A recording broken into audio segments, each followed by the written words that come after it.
За өчигдөр ардчилсан намын гишүүд дэмжигчтэй холбооноос Монгол Ардын намын байрыг барихад улсын төсөөс олгосон 11 тэрбум төгрөгийг буцаан төлөвлөх хэрэгтэй гэж хэвлэлийн багварал зарлан мэдэгдэж байсан.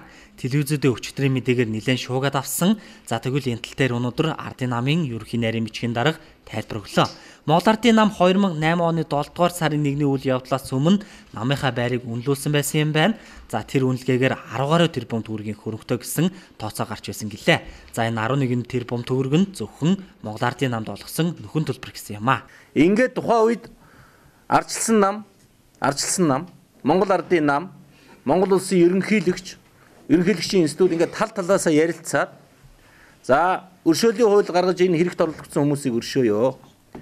Энэ өмнө саманд эд өмч хөрөнгөөрөө хохирсон энэ иргэд аж ахуйн нэгжүүдийн өмчийг нь барагдуулъя гэд мөн 2009 оны 7 сарын 9-ний өдөр хохирогчд нөхөн олгуурыг олгох тухай хуулийг баталсан байдаг.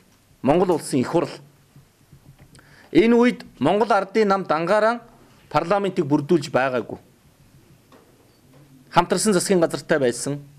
Ардчилсан намын улсын их хурлын гишүүд, ардчилсан намын гишүүд парламентд сууж исэн. Энэ хуулийг дэмжиж баталсан байдаг юм аа.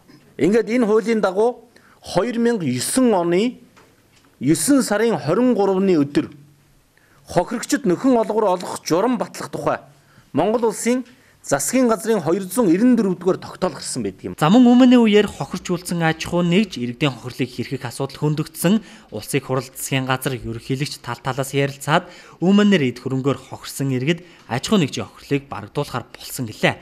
За мөн түнчлэн өнөөдөр Монгол улсад хүчин төгөлтөр мөрдөгдөж байгаа улс төрийн намуудын тухай хуулийн 16-гийн 1-д аливаа улс төрийн нам хөдлөх болон үл хөдлөх хөрөнгөтэй байна гэж заасан байдаг. За мөн өөрийн өмчлөлийн эд хөрөнгийг худалдах буюу түрээсэлж ашиглуулсан орлогоо тухай улс төрийн нам үйл ажиллагаанд зарцуулах эрхтэй гэж заасан байгаа.